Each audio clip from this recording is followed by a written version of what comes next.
So here we all were thinking that we were business owners when the reality was that we had a model that was far more dependent on us.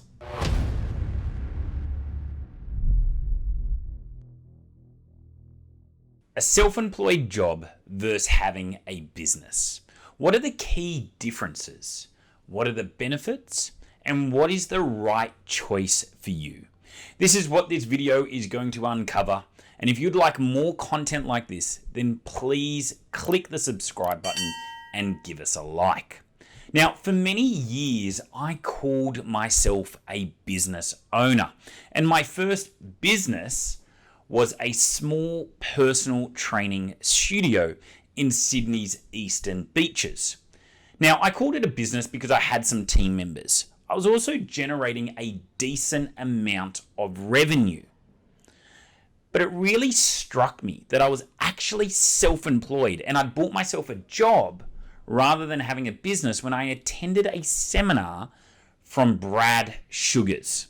Now, this seminar had a whole number of business owners in attendance. And he made everyone stand up. He said, everyone stand up.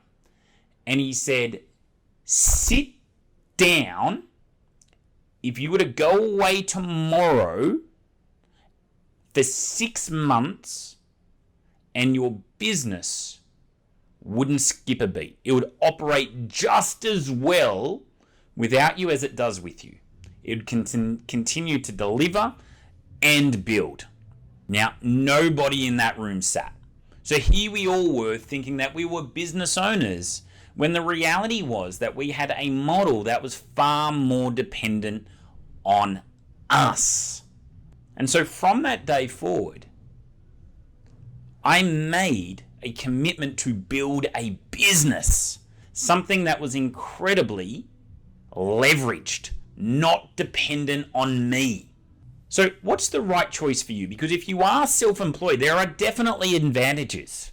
You know, those advantages may be the control that you have over your business. The margins are obviously better because you're not employing other people.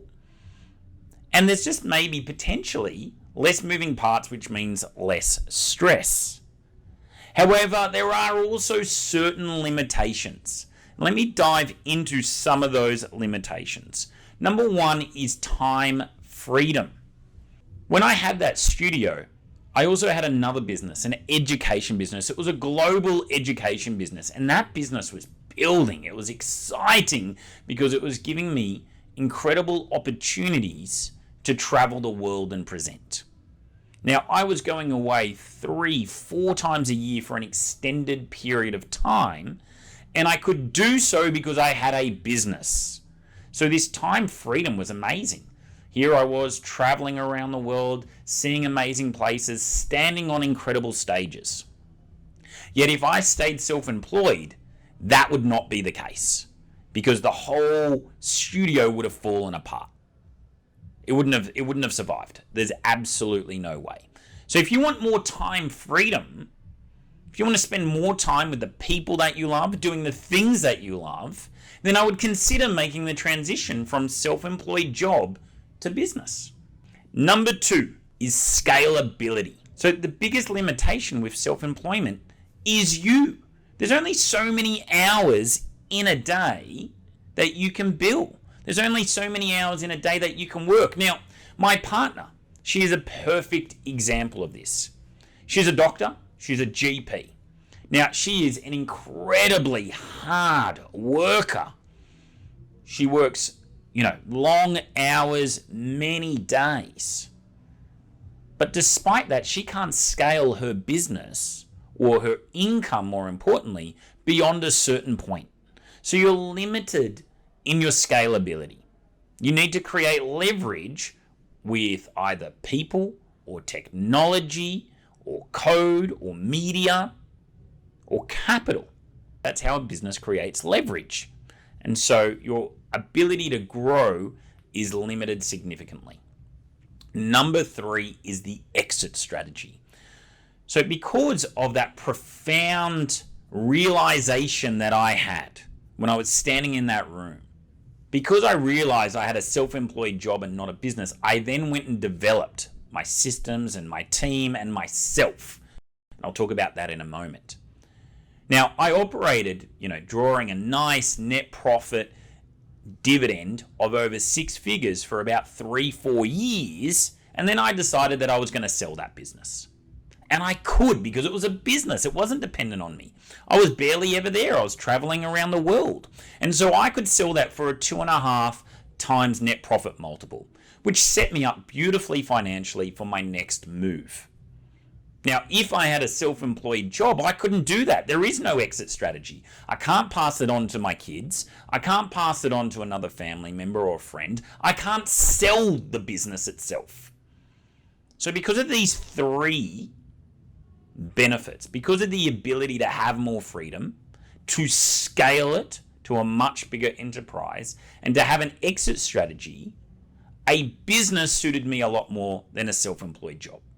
So if those things resonate with you, then I would implore you to really make the changes in your business. And let's talk about those changes, because they really go across 2 main areas. Number 1 is your mindset needs to shift and change. The mindset of a self-employed individual is very much in the short term. How much can I work today? How much can I build today?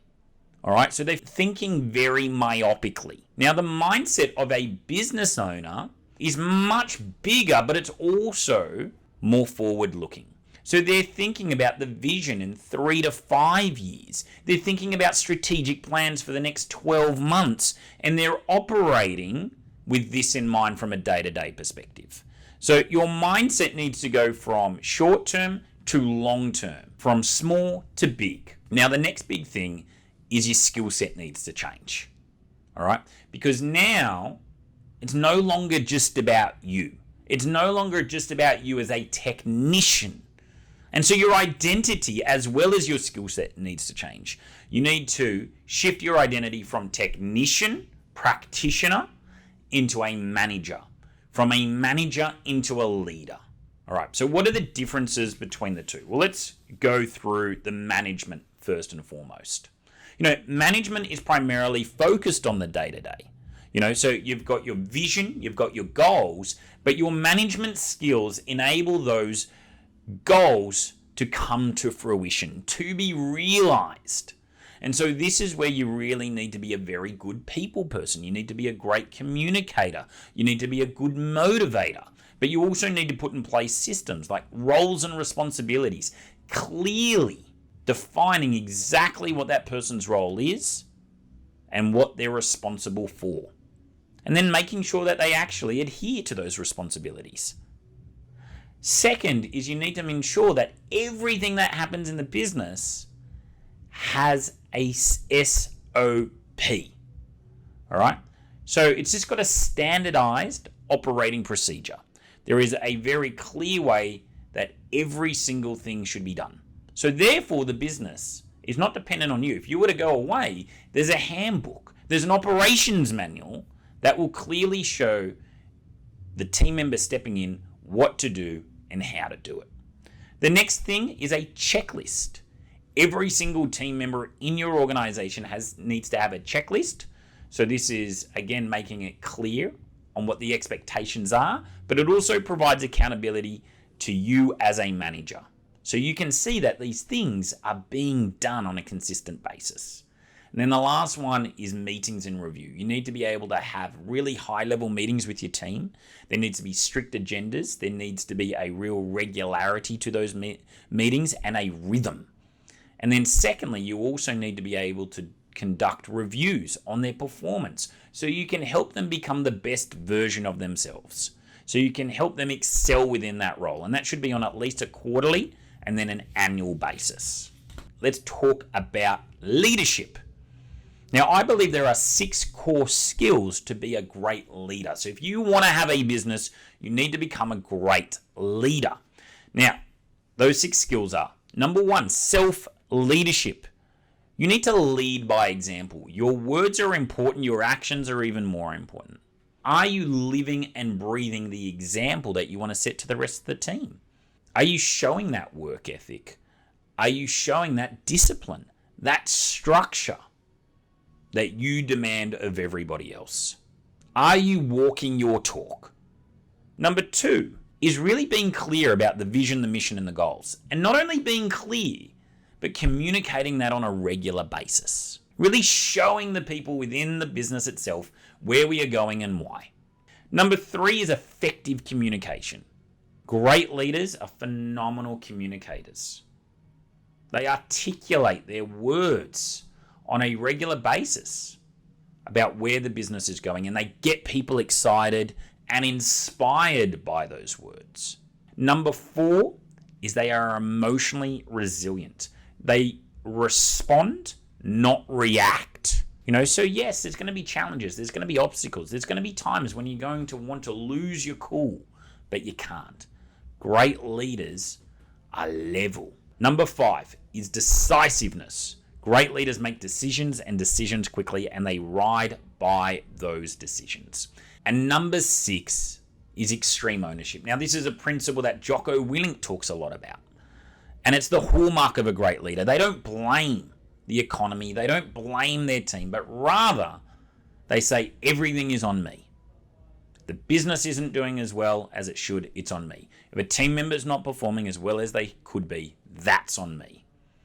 And therefore, it's much easier to fix because you're taking responsibility for it. So there you have it. You've got a self-employed job. Now, that may be the right choice for you. If you want something really simple and the 3 key benefits of freedom, scalability, and exit aren't as important to you, that may be the right choice. But if you want to become a business owner, if you want to experience more freedom, more scalability, and you want to have an exit strategy, then I implore you to develop your mindset and your skills. And when it comes to the skills, they're both management and leadership. Thank you so much for watching today. If you got value, again, give us a thumb up, subscribe for more videos, and please leave a comment below. I appreciate you.